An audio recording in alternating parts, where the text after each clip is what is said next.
Ethicators by Willard Marsh. The missionaries came out of the planetary system of a star they didn't call Antares. They called it, naturally enough, the sun, just as home was Earth, Terra, or simply the world. And naturally enough, being the ascendant animal on Earth, they called themselves human beings. They were looking for extraterrestrial souls to save. They had no real hope of finding humans like themselves in this wondrously diversified universe. But it wasn't against all probability that, in their rummaging, there might not be a humanoid species to whom they could reach down a helping paw, some emergent cousin with at least a rudimentary symmetry from snout to tail, and hence a rudimentary soul. The ship they chose was a compact scout, vaguely resembling the outside of an orange crate, except that they had no concept of an orange crate, and, being a tesseract, it had no particular outside. It was simply an expanding cube, and as such quite roomy, whose interior was always paralleling its exterior, or attempting to in accordance with all the well-known, basic, and irrefutable laws on the subject. A number of its sides occupied the same place at the same time, giving a hypothetical spectator the illusion of looking down merging sets of railway tracks. This, in fact, was its precise method of locomotion. The inner cube was always having to catch up, caboose fashion, with the outer one in time, or space, depending on one's perspective. And whenever it had done so, it would have arrived with itself, at approximately wherever in the space-time continuum it had pointed. When they felt the jar of the settling geodesics, the crew crowded at the forward visiplate to see where they were. It was the outskirts of a G-type star system. Silently, they watched the innermost planet float past, scorched and craggy, its sunward side seeming about to relapse to a molten state. The bosun colonel turned to the conductor. "A bit of a disappointment, I'm afraid, sir. Surely, with all that heat—" "Steady, lad. The last wicket's not been bowled." The conductor's whiskers quivered in amusement at his next-in-command's impetuosity. "You'll notice that we're dropping downward. If the temperature accordingly continues dropping—" He couldn't shrug. He was physiologically capable of it, but it was apparent that he felt they'd soon reach a planet whose climate could support intelligent life. If the bosun colonel had any ideas that such directions as up and down were meaningless in space, he kept them to himself. As the second planet from its sun hove into view, he switched on the magnoscan eagerly. "I say, this is more like it. Clouds and all that sort of thing. Should we have a go at it, sir?" The conductor yawned. "Too bloody cloudy for my taste. Too equivocal. Let's push on," he said languidly. "I have a hunch the third planet might be just our dish of tea." Quelling his disappointment, the bosun colonel waited for the third planet to swim into being, and when it did, blooming like an orchid in all its greens and moistness, he could scarcely contain his excitement. "Why, it looks just like Earth," he marveled. "Gad, sir, what a master stroke of navigation! How did you realize this would be it?" "Oh, I don't know," the conductor said modestly. "Things usually have a habit of occurring in threes. I'm quite a student of numerology, you know." Then he remembered the mission and drew himself erect on all his legs. "You may prepare for landing, mister," he ordered crisply. The bosun colonel shifted over to Manuel and busied himself at the helm. Luffing the square craft down the troghs of air, gliding over the vast tropical oceans, he put down at a large land mass above a shallow, warm sea, 25 degrees below the northern pole. Too numbered for comment, the crew stared out at the alien vista. They heard of retarded life forms from other missionary expeditions, of planets where the inhabitants, in extreme emergency, had been known to commit murder. But surely this was the worst, the most vicious imaginable in the galaxy. Here, with life freshly up from the sea, freshly launched on the long climb to maturity and self-realization, was nothing but horror.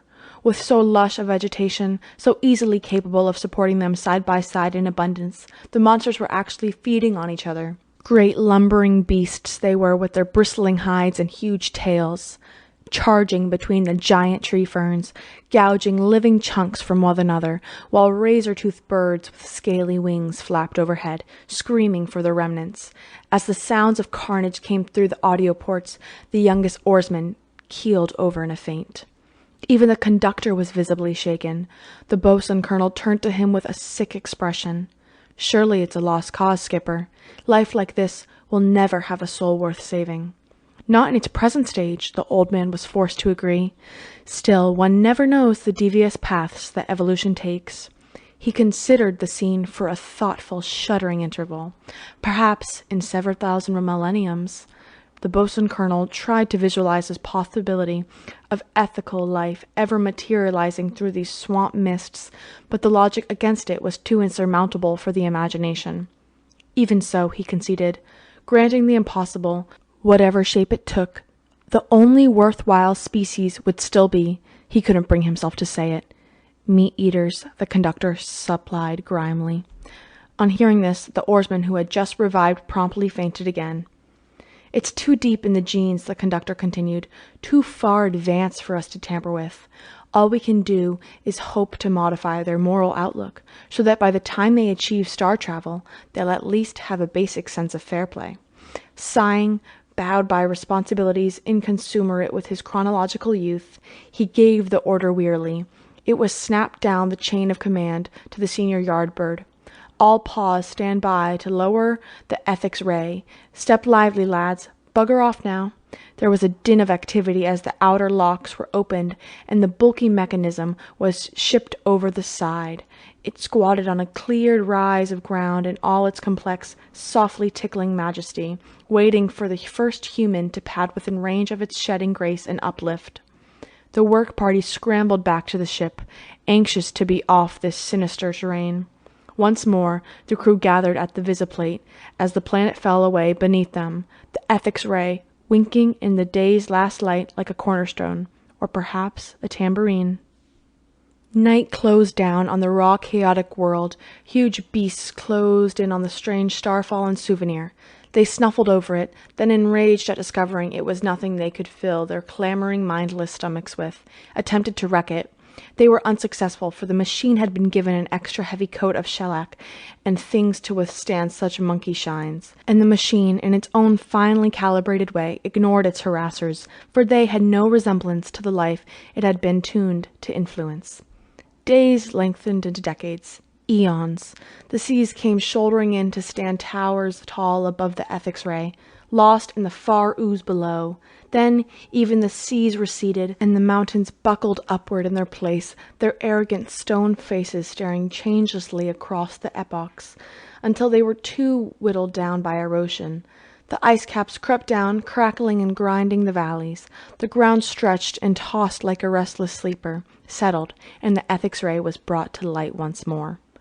As it always had, it continued beaming in its particular signal, on a cosmic ray carrier modulated by a pulse a particular number of angstroms below infrared. The beasts that blundered within its field were entirely different now, but they still weren't the right ones. Among them were some shambling pale bipeds, dressed in skins of other beasts, who clutched over its gleaming exterior and tried to chip it away for spearheads. In this, of course, they were unsuccessful. And then one day the first human wandered by, paused square in the path of the beam. His physiology was only approximate. His IQ was regrettably low, but he was pre-moral life, such as it was on this planet.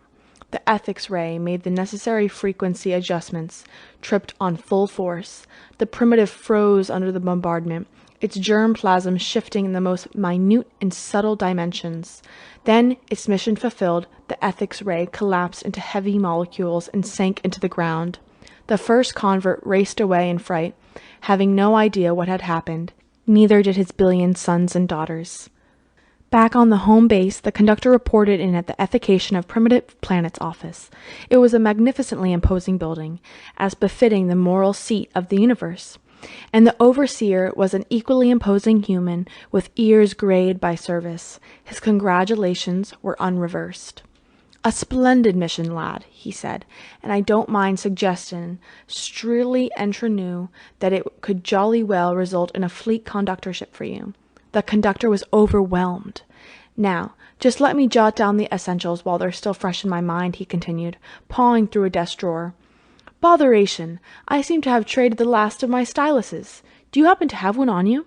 With pleasure, the conductor handed over his monogrammed gold stylus, receiving in exchange a toy silence maker.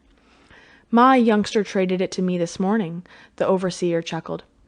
He wrote rapidly for several moments, then gave the stylus back. The conductor found a weathered paper weight in his rear pocket, which he traded him for it. It looked like it might have come from this very desk at one time. Then, with a smart salute, he about-faced. On the way out, a pair of secretaries paused in their trading of a pelt brush for a tail curler to watch him admiringly. As well they might. Fleet conductor. The future fleet conductor of a solar system he would never think of calling Antares paused at the door. In its polished panel he regarded himself with due appreciation. He had sown the seeds of civilization on a far-flung planet where, countless light years from now, they would flower to maturity. Not among the strongest or cleverest species, to be sure, but among those most worthy of applying first principles, the moral law of give and take. Among those remote cousins of the conductor himself, who under no circumstances would ever think of himself as resembling a rather oversized trader rat. End of The Ethicators by Willard Marsh.